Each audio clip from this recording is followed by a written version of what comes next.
Exemption లోనే next type of exemption ఏంటంటమ్మా? Construction services.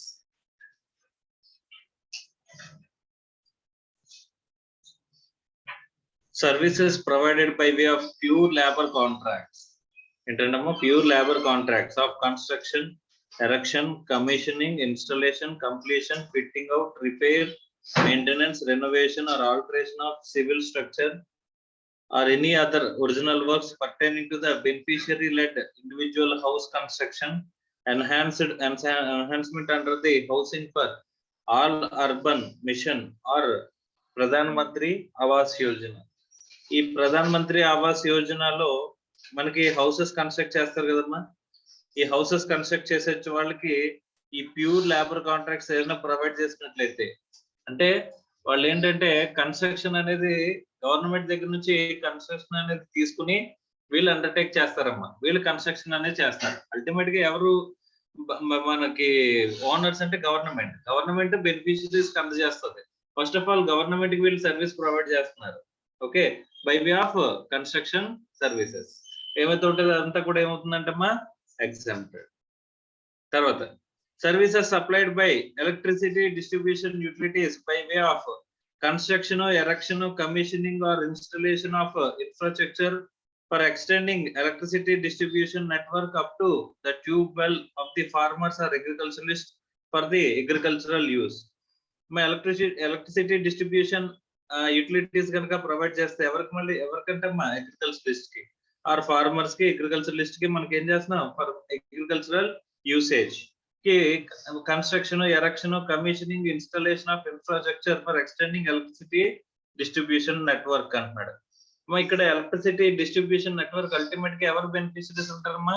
Farmers. So farmers కి electricity distribution channels కి సంబంధించిన ఏమిటంటున్నాడు? కన్స్ట్రక్షన్ వర్క్ కానీ, ఎరెక్షన్ కానీ, కమిషనింగ్ కానీ, ఇన్స్టాలేషన్ వర్క్లు కానీ ఏదైనా చేస్తున్నట్లయితే ఇవన్నీ ఎందులోకి వస్తాయంట? Construction services which are exempted. ఏంటంటే మీది construction services which are exempted. ఇక్కడ పైన ఫస్ట్ పాయింట్ లో మనకి ఏంటి? Pure labour contracts. ఓకేనా? తర్వాత నార్మల్ గా ఒక విషయం చెప్పండి. మామూలుగా మనకి కన్స్ట్రక్షన్ చేస్తున్నాం అనుకోమ్మా. కన్స్ట్రక్షన్ అనేది మనకి ఇజ్ ఇట్ అంటే మనకి ఇమ్మూవబుల్ ప్రాపర్టీలోకి వస్తుందా రాదా అని చెప్పేసి అంటే ఒకసారి మాట్లాడుకున్నాం. ఒక బిల్డింగ్ కన్స్ట్రక్షన్ గురించి మాట్లాడుకున్నప్పుడు ఏమనుకున్నాం అంటే ఫ్లాట్ కన్స్ట్రక్షన్ కానీ, బిల్డింగ్ కన్స్ట్రక్షన్ కానీ మనం మాట్లాడితే కనుక బిఫోర్ కంప్లీషన్ సర్టిఫికెట్ కనుక మనం అమ్మేసినట్లయితే దాని మీద ఏమొస్తుంది అనుకున్నామమ్మా? జిఎస్టీ అనేది లెవీ వస్తుంది అనుకున్నాం. అదే బిఫోర్ ఎన్ఓసి అనేది కంప్లీషన్ అంటే ఏంటి? ఎన్ఓసి అంటే no objection certificate from the approved authority. Okay, completion certificate అని కూడా దాన్ని అనొచ్చు.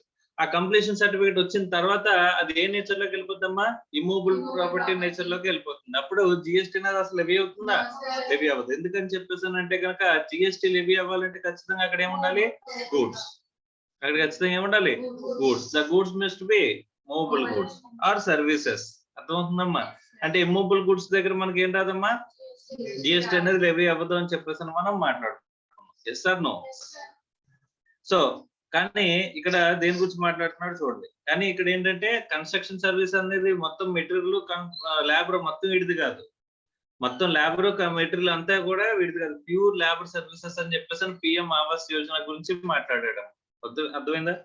అలాగే ఇంకొకటి చూడండి. Services by way of pure labour contracts. ఏంటంటే pure labour contracts of construction, erection, commissioning or installation of original works pertaining to a single residential unit otherwise than as part of residential complex అని చెప్పేసి అంటున్నాడు. మరి ఇక్కడ beneficiaries ఎవరు అని చెప్పేసి అంటే ఇండివిజువల్ రెసిడెన్షియల్ యూనిట్ కన్స్ట్రక్ట్ చేయించుకునేవారు. అంతేగాని రెసిడెన్షియల్ కాంప్లెక్స్ కాకుండా. మరి రెసిడెన్షియల్ కాంప్లెక్స్ అంటే ఇక్కడ గ్రూప్ ఆఫ్ హౌసెస్ అనేవి మనం కన్స్ట్రక్ట్ చేసుకుంటున్నాం అనుకో, దాన్ని ఏమంటాం? Residential complex. అలా కాకుండా ఒకే ఒక ఇండివిజువల్ యూనిట్ అనేది, రెసిడెన్షియల్ యూనిట్ అనేది మనం కన్స్ట్రక్షన్ చేస్తున్నాం ఒక పర్సన్ కి. అలాంటప్పుడు దాని మీద ప్యూర్ లేబర్ కాంట్రాక్ట్స్ ఒకటే మనం తీసుకున్నాము. మెటీరియల్ మనకు సంబంధం లేదు. మెటీరియల్ వాడు ప్రొవైడ్ చేస్తాడు, మనం ఏంటంటే ప్యూర్ లేబర్ కాంట్రాక్ట్ అనేది మనం ప్రొవైడ్ చేస్తున్నాం అంట. అలాంటప్పుడు ఏమవుతుందంటమ్మా? That is exempt from GST. అంటే సో ఏమని మాట్లాడుకున్నారంటే కన్స్ట్రక్షన్ మెటీరియల్ వాడితే లేబర్ వాడితే మొత్తం కలిపి ఒక కన్స్ట్రక్షన్ కాంట్రాక్ట్ కింద మాట్లాడారు. సో అలాంటప్పుడు ఏమవుతుందమ్మా, that is liable for GST. అలా కాకుండా మెటీరియల్ నేను ఇచ్చేస్తాను, మీరు కేవలం లేబర్ వర్క్స్ మాత్రమే చేయండి, దానికి ఎంత తీసుకుంటారని చెప్పి మెటీరియల్ నేను కొనిచ్చేస్తున్నాను, లేబర్ వర్క్ చేస్తున్నాడు. దీన్ని ఏమంటారమ్మా, ప్యూర్ లేబర్ వర్క్స్ అంటారు. ఏమంటారు? Pure labour works. ఈ ప్యూర్ లేబర్ వర్క్స్ లో మనకి జిఎస్టీ లెవీ అవుతుందని చెప్పేసి అంటే సింగిల్ రెసిడెన్షియల్ యూనిట్ కి అయితే కనుక ఏముండదమ్మా,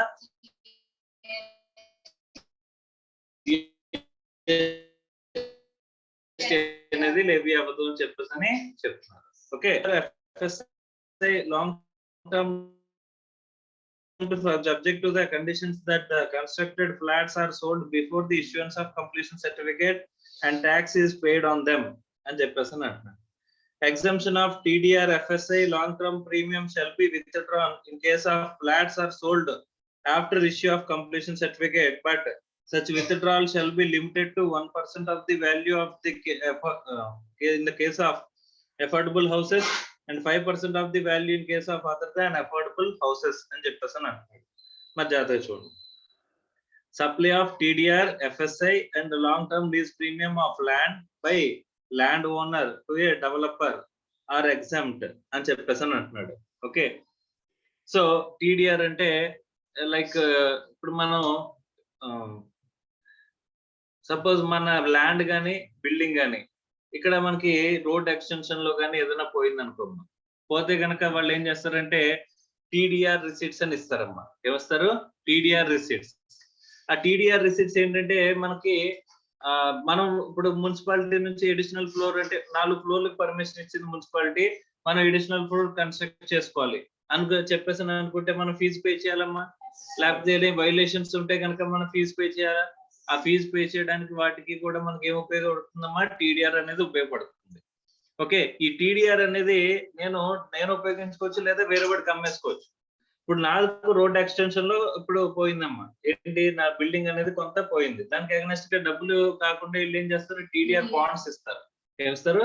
టీడీఆర్ బాండ్స్. ఆ బాండ్స్ ని ఇప్పుడు అపార్ట్మెంట్స్ కన్స్ట్రక్షన్ చేస్తున్న వాళ్ళు ఉంటారు కదమ్మా, వాళ్ళు ఏంటంటే 5 ఫ్లోర్లు పర్మిషన్ తీసుకుని పైన ఇంకో అడిషనల్ ఫ్లోర్ కన్స్ట్రక్ట్ చేసుకుని అమ్ముకుందాం అని చెప్పేసి అనుకుంటారు. వాళ్ళకి ఏంటంటే ఆ అడిషనల్ ఫ్లోర్ కన్స్ట్రక్ట్ చేసేటప్పుడు అడిషనల్ ఫీజు కట్టాల్సి వస్తుంది. ఆ ఫీజు కట్టే బదులు ఏంటంటే ఈ టీడీఆర్ బాండ్స్ ని ఉపయోగించుకోవచ్చు అంట.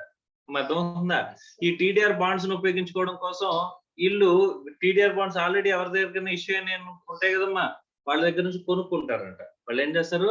కొనుక్కుంటారు. ఓకే, ఆ కొనుక్కొని ఏం చేస్తారమ్మా, యూటిలైజ్ చేసుకుంటారు. టీడీఆర్ బాండ్స్ ని క్లెయిమ్ చేసుకుని వాళ్ళు అడిషనల్ ఫ్లోర్స్ అది కన్స్ట్రక్షన్ చేసుకుంటారమ్మా. అర్థమవుతుందా? రైట్.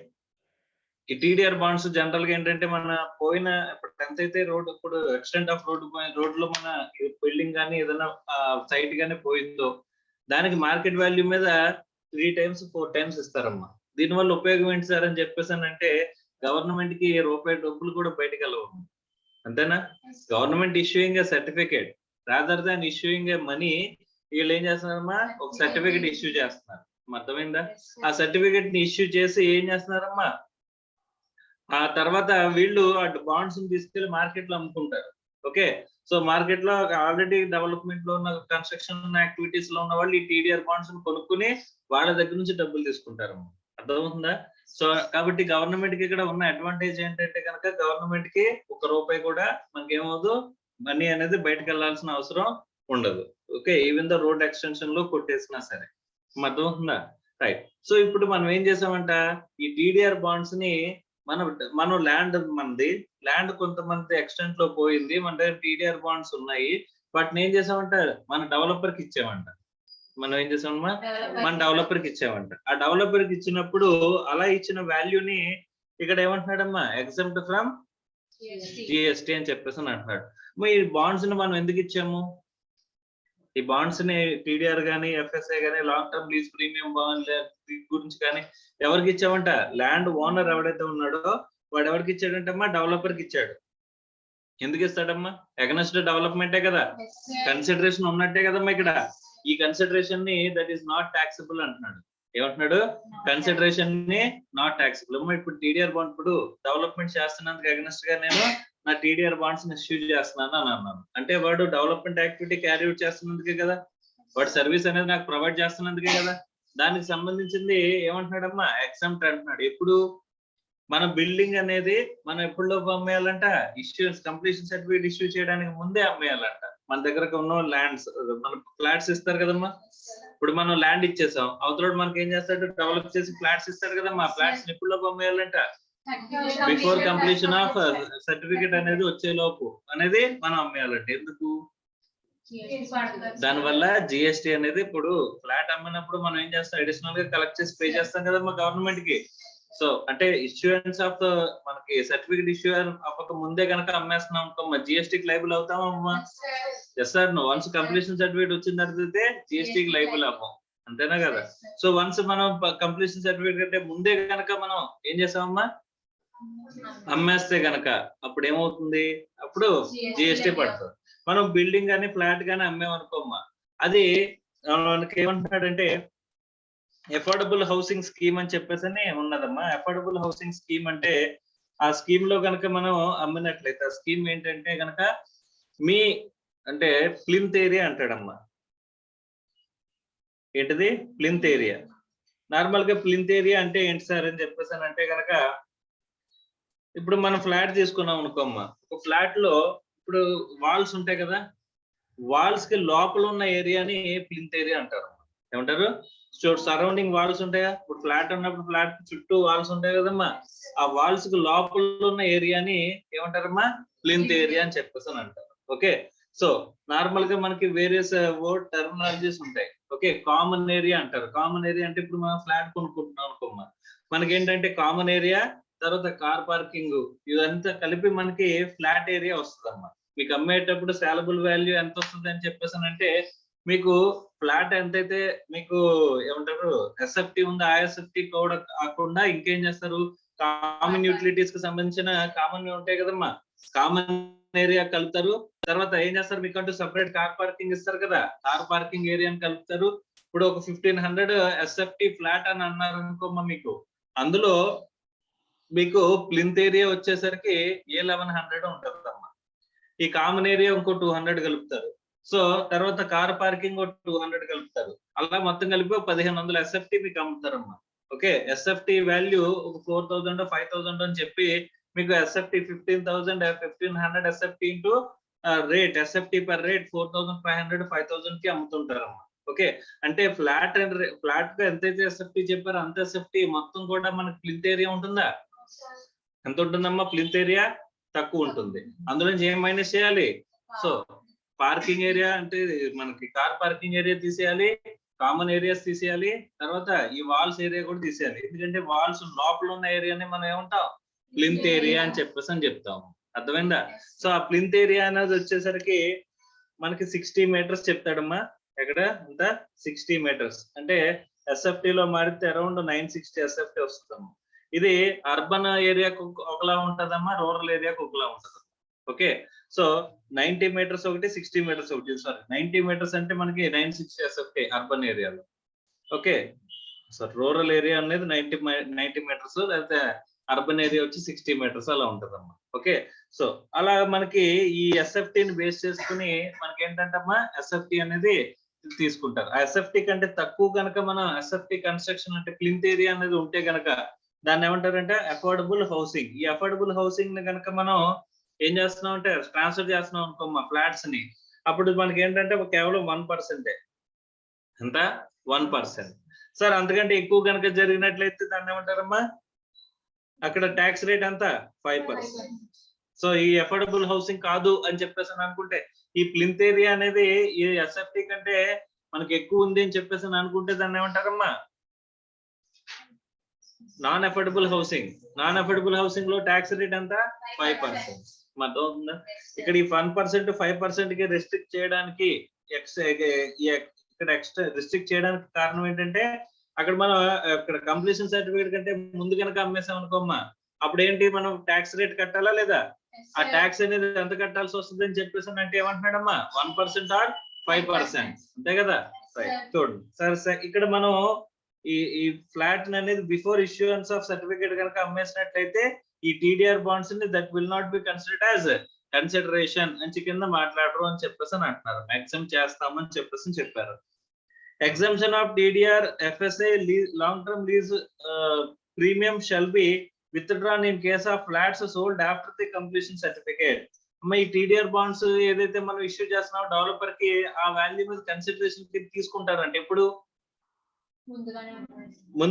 తర్వాత ఆఫ్టర్ కంప్లీషన్ సర్టిఫికేట్ కనుక ఇష్యూ చేస్తే ఎందుకు ఆఫ్టర్ కంప్లీషన్ సర్టిఫికేట్ ఇష్యూ చేశారనుకోమ్మా అప్పుడు ఈ 1% 5% గవర్నమెంట్ కలెక్ట్ అవుద్దా అవ్వదు కదమ్మా అందుకోసం అని చెప్పేసి ఆఫ్టర్ కంప్లీషన్ సర్టిఫికేట్ కనుక మనం అమ్మినట్లయితే అప్పుడు ఈ TDR FSI long term premium వాటి మీద ఎగ్జంప్షన్ అనేది విత్డ్రా చేసేస్తారంట అర్థమవుతుందా so but such withdrawal shall be limited to ఎంత పర్సెంటేజ్ అంటమ్మా 1%. ఎంత మిస్ అయింది ఇంతకు ముందు గవర్నమెంట్ కి ఇప్పుడు వీళ్ళు ఆఫ్టర్ కంప్లీషన్ సర్టిఫికేట్ వల్ల అమ్మడం వల్ల వీళ్ళకి ఎంత మిస్ అయిందమ్మా 1% ఆర్ 5% ఉంది కదమ్మా ఆ 1% 5% ఇక్కడ వరకు వీళ్ళ దగ్గర నుంచి కలెక్ట్ చేస్తారు అర్థమవుతుందా is it clear or not yes or no so అంటే డెవలపర్ కనుక టీడీఆర్ బాండ్స్ ఎఫ్ఎస్ఐ బాండ్స్ లేకపోతే లాంగ్ టర్మ్ లీజ్ ప్రీమియం కనుక మనం ఇస్తున్నట్లయితే డెవలపర్ కి ల్యాండ్ ఓనర్ కనుక ఇస్తున్నట్లయితే ఏం చేయాలమ్మా ఆ ఫ్లాట్స్ అనేవి మనకి before issuance of completion certificate అమ్మేయాలి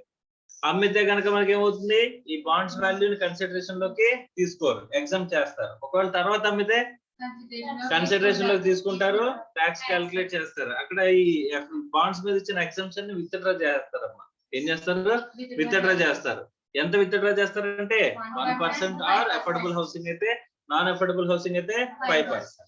ఎందుకంటే గవర్నమెంట్ కి ఎంతైతే మిస్ అయిందో అంతా రికవర్ చేస్తారు అర్థమైందా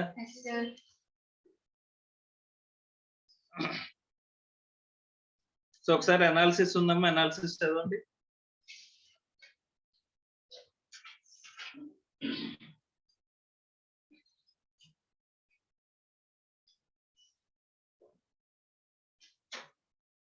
రెసిడెన్షియల్ కాంప్లెక్స్ అంటే ఏంటంటే more than one single unit ఉందనుకోమ్మా మనం కన్స్ట్రక్ట్ చేసేది more than one single residential unit కనుక కన్స్ట్రక్ట్ చేస్తున్నట్లయితే దాన్ని ఏమంటారు residential complex okay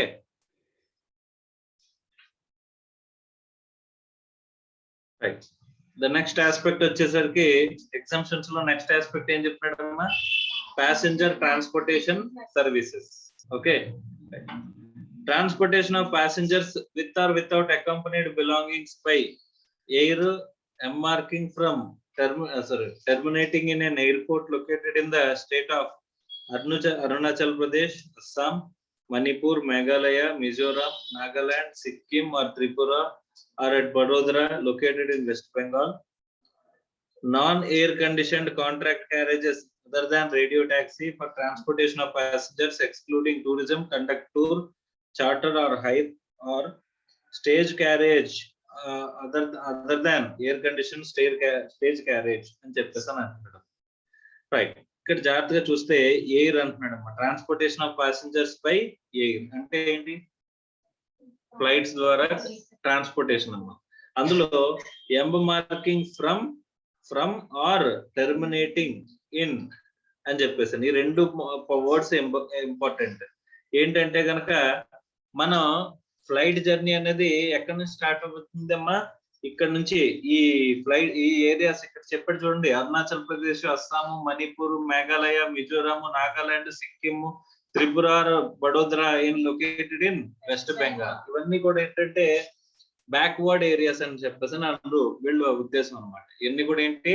backward areas ఈ బ్యాక్వర్డ్ ఏరియాస్ లో మనకి ఏమంటారు ఈ డెవలప్మెంట్ జరగాలంటే కనుక ట్రాన్స్పోర్ట్ జనాలు ఎక్కడ ఎక్కువగా వెళ్తే కనుక అదే డెవలప్మెంట్ అన్నమాట సో జనాలు వెళ్ళిపోవాలి ఎక్కువ ఓకే జనాలు ఎక్కడికి వెళ్తారు అని చెప్పేసానంటే చీప్ ఫ్లైట్స్ కి ఎక్కడైతే cheapest route to the destination మనకు ఉందో చూసుకుంటాం కదమ్మా సో అలాంటప్పుడు మనం ఎక్కడికైనా వెళ్ళాలంటే ఈ ప్లేసెస్ కి కనుక మనం ఇక్కడ నుంచి ఫ్లైట్ స్టార్ట్ అయినా కానీ ఫ్లైట్ టెర్మినేట్ అయినా కానీ టెర్మినేట్ అంటే ఎండ్ పాయింట్ అంటే ఇక్కడ నుంచి స్టార్ట్ అయినా ఇక్కడికి ఎండింగ్ పాయింట్ ఉన్నా ఈ రెండింటినీ కూడా ఏం చేస్తారంట not liable for GST normal గా ఫ్లైట్ టికెట్ కొనుక్కున్నాం అనుకో దాని మీద 18% జిఎస్టీ ఉంటుందా ఉండదా ఎస్ ఆర్ నో సో అక్కడ కానీ ఈ ప్లేసెస్ కి కనుక డెస్టినేషన్ అనేది ఈ ప్లేసెస్ కానీ ఆరిజిన్ అనేది ఈ ప్లేసెస్ లో కానీ ఉన్నట్లయితే ఫ్లైట్ స్టార్టింగ్ కానీ ఎండింగ్ కానీ దిగడం కానీ ఈ ఏరియాస్ లో కనుక ఉన్నట్లయితే that is not liable for GST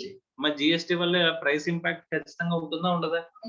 ఇప్పుడు మనం ప్యాసింజర్స్ అనుకో అల్టిమేట్ కన్స్యూమర్సే కదమ్మా. సో అల్టిమేట్ కన్స్యూమర్ కి మీద బర్డెన్ పడుతుందా పడదా? Yes or no? 18% flight charges అనేవి, జిఎస్టీ చార్జెస్ అనేవి. ఇప్పుడు మరి అది లేకపోతే కనుక ఖచ్చితంగా ఫ్లైట్ రేట్స్ తగ్గుతాయి తగ్గవమ్మా? సార్ నో, ఆబ్వియస్ గా తగ్గుతాయి. Sir no. సో కాబట్టి ఇక్కడ ఏమంటున్నాడు, ఇక్కడ ఈ ఏరియాస్ లో ఆరిజిన్ గానీ డెస్టినేషన్ గానీ ఉన్నట్లయితే అక్కడ ఏమంటున్నాడు, జిఎస్టీ లెవీ చేయాల్సిన అవసరం లేదంట. తర్వాత non air conditioned contract carriages other than radio taxi, okay, for transportation of passengers excluding tourism, conducted tour and charter or hire. So tourism అంటే మనం ఒక టూర్ ప్యాకేజీ మాట్లాడుకుని వెళ్తున్నాము అని చెప్పేసి అని అనుకుంటే కనుక, or conducted tour or charter or hire, ఇది మనం అద్దెకి ఒక వెహికల్ ని అద్దెకి తీసుకుని మాట్లాడుకుని వెళ్తున్నాము, లేదా ఒక టూర్ కి మనం ఒక ప్యాసింజర్స్ ట్రావెల్ చేసే ట్రాన్స్పోర్టేషన్ వెహికల్ ని మనం మాట్లాడుకుని వెళ్తున్నాము అని చెప్పేసి అనుకుంటే అక్కడ అంతా ఏంటమ్మా, ఇప్పుడు టూర్ కి వెళ్తున్నారంటే డబ్బున్న వాళ్ళు వెళ్తారా లేని వాళ్ళు వెళ్తారా? ఉన్నోళ్లే కదమ్మా. అంటే మీరు ఇప్పుడు కండక్టెడ్ టూర్ టూరిజం కి వెళ్తున్నారని చెప్పేసి అంటే ఖచ్చితంగా ఎంతో కొంత ఉన్నట్టు, అంటే లగ్జరీ కదా మీరు అనిపించేది. అలాంటప్పుడు జిఎస్టీ ఎగ్జామ్షన్ ఇవ్వాలా? అందుకని ఎక్స్క్లూడ్ చేశాడు. అర్థం అవుతుందా? Is it clear or not? అలా కాకుండా రేడియో ట్యాక్సీ అంటున్నాడు, అదర్ దాన్ రేడియో ట్యాక్సీ అన్నాడు కదా. రేడియో ట్యాక్సీస్ అంటే ఏంటమ్మా? క్యాబ్స్. రేడియో ట్యాక్సీస్ అంటే ఏంటి? క్యాబ్స్. ఈ క్యాబ్స్ లో మనం వెళ్తున్నాం అని చెప్పేసి అంటే it's luxury or not? So కాబట్టి నార్మల్ గా అయితే కనుక non air condition contract carriages అంటే ఏసీ లేని కాంట్రాక్ట్ క్యారేజెస్ లో కనుక మనం వెళ్తున్నట్లయితే అక్కడ ఏమవుతుందమ్మా? ఎగ్జామ్ట్. అందులోంచి మళ్ళీ రేడియో ట్యాక్సీలను ఎక్స్క్లూడ్ చేశాడు, అంటే క్యాబ్స్ ని ఎక్స్క్లూడ్ చేశాడు. క్యాబ్ సర్వీసెస్ కి సంబంధించిన ఆల్రెడీ ఒకసారి మనం మాట్లాడుకున్నాం. రివర్స్ ఛార్జ్ మెకానిజం లో ఈ కామర్స్ ఆపరేటర్ సర్వీసెస్ లో సర్వీసెస్ ని నోటిఫై చేసిన సర్వీసెస్ లో క్యాబ్ సర్వీసెస్ ఒకటి, అవునా కదమ్మా?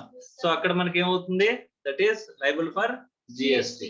Okay right. కానీ ఇక్కడ ఏంటంటే సారీ టూరు రేడియో ట్యాక్సీ తీసేయమంటున్నాడు. తర్వాత tour, conducted tour or character charter or hire, మనం అద్దెకి తీసుకుని వెళ్తున్నది ఏదైనా సరే ట్రాన్స్పోర్టేషన్ కి ఉపయోగిస్తున్నట్లయితే దాని మీద ఏమంటున్నాడమ్మా? ఎగ్జామ్టెడ్. ఈ టూర్ ఆపరేటర్స్ కాకుండా, టూర్ ఆపరేటర్స్ చార్టర్డ్ హైర్ మనం అద్దెకి తీసుకుని మనం వెహికల్ ని నడుపుకుంటున్నాం అని చెప్పి మనం వెళ్తున్నాం అని చెప్పేసి అనుకుంటే అవన్నీ కూడా ఏమంటామా? Excluded from the exemption. అంటే అవన్నిటి మీద ఏం పడతాయి? Tax. Minus of minus, exemption అంటేనే మైనస్, అందులోంచి మైనస్ అయితే ప్లస్, అంతేనమ్మా? Next stage carriage other than air conditioned carriage. అమ్మ ఎయిర్ కండిషన్డ్ క్యారేజ్ ఎక్కడికి వెళ్తున్నా సరే ఎయిర్ కండిషన్ క్యారేజ్ ఉందంటే, ఏసీ ఉందంటే కనుక ఏంటి? లగ్జరీ. లగ్జరీని ఏం చేయాలి? ట్యాక్స్ చేయాలి కదమ్మా. డబ్బు ఉన్నవాడి దగ్గర కదమ్మా దోచుకోవాలి.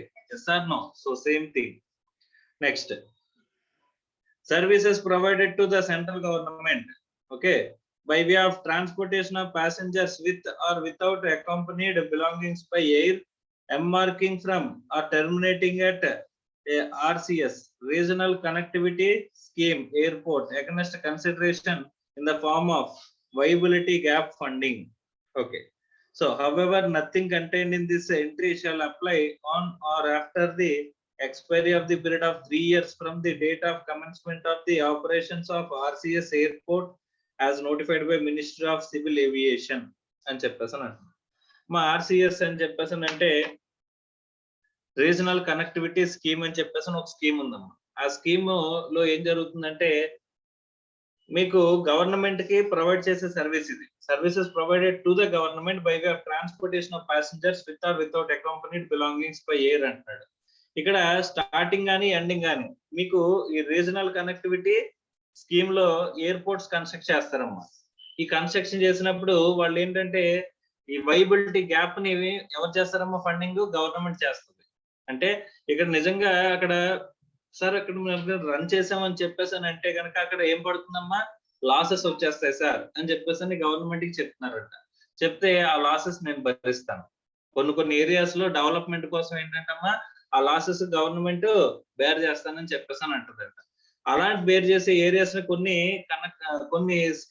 రీజనల్ కనెక్టివిటీ స్కీమ్ ప్రకారం కొన్ని ఎయిర్పోర్ట్స్ ని సెలెక్ట్ చేస్తుంది. సెలెక్ట్ చేసి అక్కడికి ఎవరైనా ఫ్లైట్స్ రన్ చేస్తే నార్మల్ గా ఏదైనా ఫ్లైట్ కంపెనీ ఉందనుకోమ్మా, ఇప్పుడు మన ఈ కంపెనీస్ ఉంటాయి కదా, ఇండిగో, ఇవన్నీ కూడా. ఇవి ఎక్కడికైనా సరే ట్రాన్స్పోర్టేషన్ ఆఫ్ ప్యాసింజర్స్ ఎక్కువ ఉంటేనే వెళ్తారు కదమ్మా, లేకపోతే తక్కువ మంది ఉన్న వెళ్తారా? తక్కువ మంది ఉంటే ఏమవుతుంది, లాసెస్ వస్తాయి కదమ్మా. సో ప్రయాణికులు ఆక్యుపెన్సీ అనేది ఫ్లైట్స్ లో మినిమం ఎంత పర్సెంటేజ్ ఉండాలని పెట్టుకుంటారమ్మా. అలాంటి అక్కడ కనుక అంత పర్సెంటేజ్ మీట్ అవ్వట్లేదు అనుకో, ఒక యావరేజ్ ఏరియా యావరేజ్ టైం పెట్టుకున్న యావరేజ్ టైంలో ఈ ఫ్లైట్ ఏరియాస్ లో ఆక్యుపేషన్ అనేది ఎంత పర్సెంటేజ్ మించట్లేదు అని చెప్పేసి అనుకుంటే అక్కడికి సర్వీసెస్ ఏం చేస్తారు, రద్దు చేసేస్తారమ్మా, క్యాన్సిల్ చేస్తారమ్మా. అలా జరగకుండా రీజనల్ కనెక్టివిటీ స్కీమ్ ప్రకారం ఈ మినిస్ట్రీ ఆఫ్ సివిల్ ఏవియేషన్ అనేది ఏం చేస్తుందంట, అక్కడ వైబిలిటీ గ్యాప్ ఫండింగ్ చేస్తాము, మీరు మాత్రం అక్కడికి ఫ్లైట్స్ ని రన్ చేయండి అని చెప్పేసి కనుక ఇచ్చినట్లయితే, అలాంటి ఏరియాస్ కి ఎంబ మార్కింగ్ ఫ్రమ్ అంటే స్టార్టింగ్ పాయింట్ కానీ ఎండింగ్ పాయింట్ కానీ అక్కడ ఉంటే కనుక, పైన చెప్పిన స్టేట్స్ ఉన్నాయి కదా, మా పైన చెప్పిన ఏరియాస్ ఉన్నాయి కదా, ఆ ఏరియాస్ తో పాటుగా ఆర్సిఎస్ ను కూడా మనం గుర్తుపెట్టుకోవాలి. ఓకే,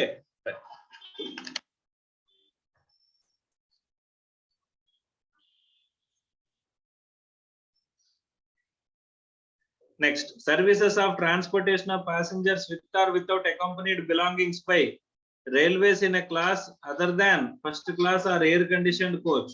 మా నార్మల్ గా ఫస్ట్ క్లాస్ అని ఎయిర్ కండిషన్ కోచ్ కానీ తీసుకున్నామని చెప్పేసి అంటే దాని మీద ఏముంటుందంట, సో అదర్ దాన్ ఇక్కడ ఉంటే కనుక not liable for GST. Metro, monorail or rail tramway, ఇవన్నీ మీద కూడా ఏముంటుందమ్మా. So next, inland water ways public transport other than the predominantly for tourism purpose in a vessel between places located in India and metered cabs or auto rickshaws including e-rickshaws. So ikkada ganaka services transportation of passengers with or without accompanied belongings by railways aithe ganaka railways lo other than అని చెప్పేసి అంటున్నాడమ్మా. other than first class air conditioned coach, మా railways లో first class air condition first class or air condition coach కనుక మీరు వెళ్తున్నారంటే AC, ఏసీలో వెళ్తున్నారంటే ఏమవుతుంది, GST అనేది వస్తుంది. ఓకే, సో రైల్వేస్ లో other than these to exempted. అలాగే మెట్రో, మోనో రైల్ ట్రామ్వే ఇవన్నీ కూడా ఏమవుతాయి, ఎగ్జామ్టెడ్ లిస్ట్ లో ఉంది, అదర్ దాన్ లో లేదు. అదర్ దాన్ అనేది రైల్వేకి మాత్రమే చెప్పాడమ్మా, అర్థమైందా? రైట్. తర్వాత ఇన్లాండ్ వాటర్ వేస్ లో, ఇన్లాండ్ వాటర్ వేస్ అంటే మనకేంటంటే ఇన్లాండ్ వాటర్ వేస్ ప్యాసింజర్స్ ని మూవ్ చేయడానికి వెళ్తుంటే కనుక, అంటే విత్ ఇన్ అంటే వేరే కంట్రీకి వెళ్ళడానికి కాదు, విత్ ఇన్ మన కంట్రీలోనే తిరగడానికి, ఒక ప్లేస్ నుంచి ఇంకో ప్లేస్ కి వెళ్ళడానికి బస్సులో వెళ్ళొచ్చు, ట్రైన్ లో వెళ్ళొచ్చు, లేదా ఫ్లైట్ లో వెళ్ళొచ్చు, లేదా షిప్ లో కూడా వెళ్ళొచ్చు, బోట్ లో కూడా వెళ్ళొచ్చు. అలా బోట్ లో వెళ్తుంటే కనుక ఇన్లాండ్ వాటర్ వేస్ లో కనుక మనం ట్రావెల్ చేస్తున్నట్లయితే దాన్ని ఏమంటున్నారమ్మా, ఎగ్జామ్డ్ ఫ్రమ్ జిఎస్టి. తర్వాత public transport other than the predominantly for tourism purpose in a vessel between places located in India అని చెప్పేసి అంటున్నాడు. మా ప్రిడామినెంట్లీ అక్కడ ఇప్పుడు ఇక్కడ మనకి ఏమంటారు, గోదావరి మీద మనం వెళ్తాం చూడండి. సో పాపికొండలు అని చెప్పేసి అని ఉంటది, పాపికొండలకి వెళ్తారు, అది టూరిజం పర్పస్ అమ్మ. అది టూరిజం పర్పస్ కాకుండా ఇక్కడ రాజమండ్రి నుంచి భద్రాచలం ప్యాసింజర్ ట్రాన్స్పోర్ట్ ఉంటుంది. ఆ ప్యాసింజర్ ట్రాన్స్పోర్ట్ టూరిజం పర్పస్ కోసం కాదు అని చెప్పేసి అనుకుంటే దట్ ఈస్ ఎగ్జామ్. అదే టూరిజం పర్పస్ కోసం అని చెప్పేసి అంటే ఏమవుతుందమ్మా, ట్యాక్స్ ఉంటుంది. ఓకేనా? So next, metered cabs, auto rickshaws ఏవైతే ఉంటాయో అవి కూడా ఏమిటంటమ్మా, not liable for GST even though they are meant for public transport. అర్థమైందా? ప్యాసింజర్ ట్రాన్స్పోర్ట్ కి సరే అనాలిసిస్ ఒకసారి చదవండమ్మా. నెక్స్ట్ సర్వీస్ ఏంటమ్మా, goods transportation services. So GTA గురించి మనం ఇన్కమ్ ట్యాక్స్ లో కూడా చాలా చోట్ల చదువుకున్నాం. గూడ్స్ ట్రాన్స్పోర్ట్ ఏజెన్సీ వాళ్ళకి అంటే flying, hiring, leasing of goods carriages అని చెప్పేసి మనం మాట్లాడుకుంటాం. అక్కడ క్యాష్ పేమెంట్స్ లో నార్మల్ గా అందరికి 10,000 ఉంటే వీళ్ళకి మాత్రం ఎంత ఉంటుందమ్మా, 35,000 ఉంటుంది.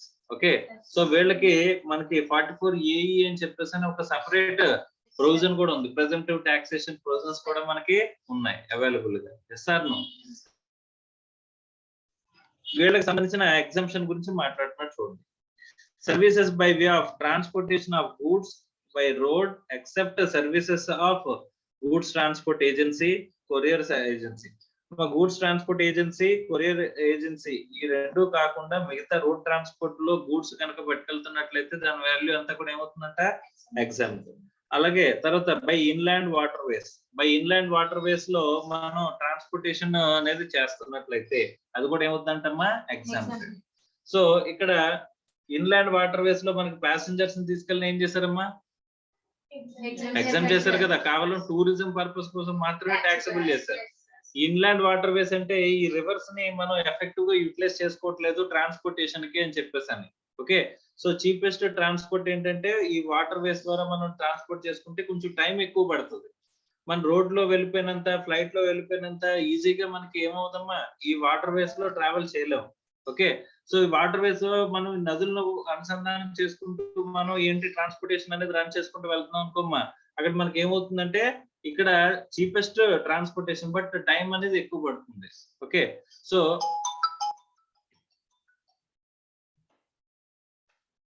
నెక్స్ట్, సో ఇక్కడ మనకి ఏంటంటే ఈ ట్రాన్స్పోర్ట్ ఇన్లాండ్ వాటర్ వేస్ ద్వారా, అంటే ఇన్లాండ్ వాటర్ వేస్ లో డెవలప్ చేయడానికి ఏంటిది ట్రాన్స్పోర్టేషన్ అది డెవలప్ చేయడానికి మనకి ఏం చేస్తున్నాడమ్మా ఇక్కడ జిఎస్టికి ఎగ్జామ్ చేస్తున్నాడు. జిఎస్టి ఎగ్జామ్ అనుకుంటే రోడ్ వేస్ లో మీకు ట్యాక్స్ వేస్తున్నాను, ఎయిర్ వేస్ లో ట్యాక్స్ వేస్తున్నాను, ఇన్లాండ్ వాటర్ వేస్ లో ఎగ్జామ్షన్ ఇస్తున్నాను అనుకుంటే లేట్ అయినా పర్లేదు అనుకున్న ట్రాన్స్పోర్టేషన్ ఏ టైప్ తీసుకెళ్తారమ్మా ఇన్లాండ్ వాటర్ వేస్ లో తీసుకెళ్లరా sir? No. Services by way of transportation by rail or vessel from one place in India to another of the following goods. Ante relief material meant for victims of natural or man-made disasters, calamities, accidents or mishap. Tarvata defense or military equipment, newspapers or magazines registered with the registrar of newspapers. వీటన్నిటిని transport చేస్తున్నా సరే ఏమవుతాయంటమ్మా exemption. So transportation by rail గానీ by vessel గానీ ఈ transportation జరుగుతున్నట్లయితే from one place in India to another place of the following goods. ఏంటి relief material తీసుకెళ్తున్నారు అంటే ఇక్కడ కెలామిటీస్, ఇప్పుడు వరద బాధితులకు సాయం అందిస్తున్నారమ్మా. వరద బాధితులకు సాయం అందించేటప్పుడు ఆ మెటీరియల్ ని రైల్ లో మనం బుక్ చేసాం, అలాంటప్పుడు దాని మీద జిఎస్టీ ఉంటుందా అంటే ఉండదంట. తర్వాత డిఫెన్స్ ఆర్ మిలిటరీ ఎక్విప్మెంట్స్ మనం తీసుకెళ్తున్నామంట బై రైల్ గానీ వెసల్ గానీ, అప్పుడు ఏముండదంటమ్మా జిఎస్టీ. అలాగే న్యూస్ పేపర్స్ అండ్ మ్యాగజైన్స్, మనం ఒక రిజిస్టర్డ్ న్యూస్ పేపర్స్ మ్యాగజైన్స్ తీసుకెళ్తున్నామంట, అప్పుడు కూడా ఏముండదమ్మా జిఎస్టీ అనేది ఉండదంట. తర్వాత railway equipments of or materials. Okay, railway equipment materials రైల్లోనే తీసుకెళ్తున్నాం, అలాంటప్పుడు ఏముండదు ఎగ్జామ్టెడ్. సో అగ్రికల్చరల్ ప్రొడ్యూస్ ని తీసుకెళ్తున్నా సరే మనం ట్రాన్స్పోర్టేషన్ బుక్ చేసిన దేనికోసం అంట అగ్రికల్చరల్ ప్రొడ్యూస్. తర్వాత milk, salt, food grains including flours, pulses, rice, organic manure, ఇవన్నీ కూడా మనం తీసుకెళ్తున్నట్లయితే దాని మీద ఏం ఉపయోగించి తీసుకెళ్తున్నామమ్మా rail or vessel. Rail or vessel ఉపయోగించి తీసుకెళ్తుంటే దాని మీద ఏముండదంట జిఎస్టీ ఉండదు. తర్వాత services provided by goods transport agency. మన నార్మల్ గా గూడ్స్ ట్రాన్స్పోర్ట్ ఏజెన్సీ ప్రొవైడ్ చేసే సర్వీసెస్ ఏమవుతాయి ట్యాక్సబుల్, ఎందుకంటే పైన transport other than goods transport agency and courier agency అని చెప్పేసి అన్నారు. ఆ రెండు కూడా ఏమవుతాయండి ట్యాక్సబుల్ అవుతాయనే కదా, అందులోంచి ఎగ్జామ్ చేస్తున్నాడు అంటే కొన్ని ఏంటవి అగ్రికల్చర్ ప్రొడ్యూస్ ని మనం తీసుకెళ్తుంటే అవి గూడ్స్ ట్రాన్స్పోర్ట్ ఏజెన్సీ ఉంది. గూడ్స్ ట్రాన్స్పోర్ట్ ఏజెన్సీ ఏం చేస్తుంది అగ్రికల్చర్ ప్రొడ్యూస్ ని తీసుకెళ్తుంది. ఓకే, దాని మీద ఏమవుతుందమ్మా exempt. So goods where consideration charged for the transportation of the goods or consignment transported in a single carriage does not exceed 1500. Single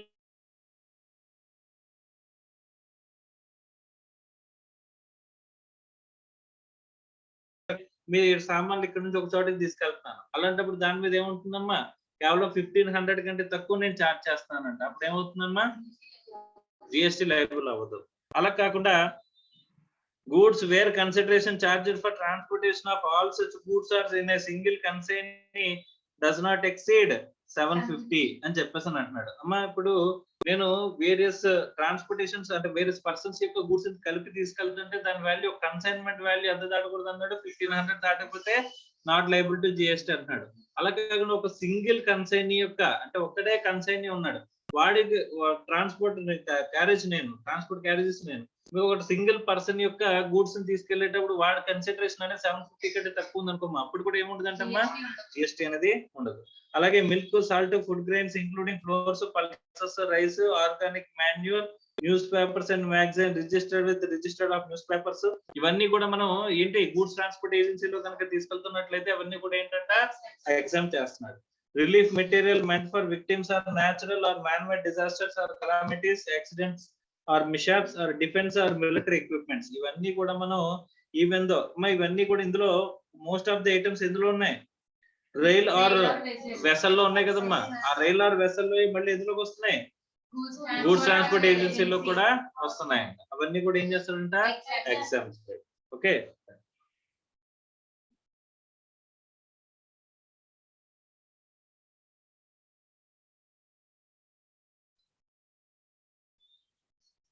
next, services provided by goods transport agency to an unregistered person including an unregistered casual taxable person other than the following recipients namely అని చెప్పేసి అంటున్నాడు. అమ్మా goods transport agency unregistered person కనుక provide చేస్తున్నట్లయితే అప్పుడు exempted, including an unregistered casual taxable person provide చేస్తున్నా సరే ఏమవుతాయమ్మా, exempted. Except ఏమేంటంటే చూడండి, any factory registered under the Government or Factories Act, any society registered under the Societies Registration Act or under any law for the time being in force, tarvata a cooperative society established or by under any law for the time being in force, any body corporate established or under any law for the time being in force, or any partnership firm whether registered or not under any law including association of persons, any casual taxable person registered under the central CGST Act or the IGST Act or the SGST Act or UTGST Act. అమ్మా వీళ్ళందరికీ కూడా మనం provide చేస్తున్నాం అనుకోమ్మా, వీళ్ళందరూ ఎందులోకి వస్తారమ్మా, taxable persons లోకే వస్తారంట. So వీళ్ళందరూ unregistered persons అయినా సరే మనం ఏమవుతుందమ్మా, that liable for the GST. Okay, మనం జిఎస్టీకి ఖచ్చితంగా ప్రొవైడ్ చేయాల్సిన జిఎస్టీ లయబుల్ అవుతారు. సో నార్మల్ గా అన్రిజిస్టర్డ్ పర్సన్స్ కి అయితే కనుక ఏం చేయాల్సిన అవసరం లేదమ్మా, జిఎస్టీ అనేది లెవీ చేయాల్సిన అవసరం లేదు, goods transport agency. Okay, next, services provided by goods transport agency by way of transportation of goods in a goods carriage to ఏంటంటమ్మా, department or establishment of a central government or state government or union territory. ఎవరికి provide చేస్తున్నారు, government కి provide చేస్తున్నారు. మా services provided to government. Okay, తర్వాత local authority, తర్వాత government agencies which has taken registration under the CGST only for the purpose of TDS.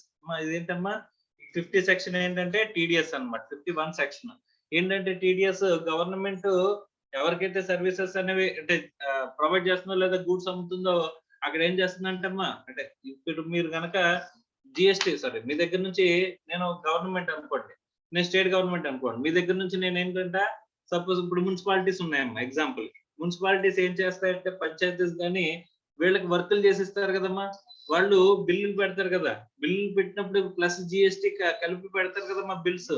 ఆ 18% bill పెట్టారు అనుకోమ్మా మీరు, అందులో 2% ఏం చేయాలంటే గవర్నమెంట్ డిడక్ట్ చేసి గవర్నమెంట్ కి అదే 2% టీడీఎస్ పే చేస్తుంది. అంటే మీరు ఎంత పే చేస్తే సరిపోతుందంట, మీరు 18% పే చేయాలి. కానీ నేను పే చేసిన గవర్నమెంట్ టీడీఎస్ ఏదైతే ఉంటుందో టీడీఎస్ మీ దాంట్లో మనకి పేమెంట్ అనేది ఎలా వెళ్తుందమ్మా, అవుట్పుట్ లెడ్జర్ ఉంటుందా, ఈ అవుట్పుట్ లెడ్జర్ కి దేని నుంచి పే చేస్తాం, ఏదర్ ఇన్పుట్ నుంచి కానీ క్యాష్ లెడ్జర్ నుంచి కానీ పే చేస్తామని చెప్పేసి చెప్తున్నాం కదమ్మా. సో ఈ ఇన్పుట్ లెడ్జర్ లోకి వచ్చేస్తుందమ్మా. ఇన్పుట్ లెడ్జర్ లోకి మీ ఇన్పుట్ లెడ్జర్ లోకి నేను డిడక్ట్ చేసిన టీడీఎస్ అనేది యాడ్ అవుతుంది.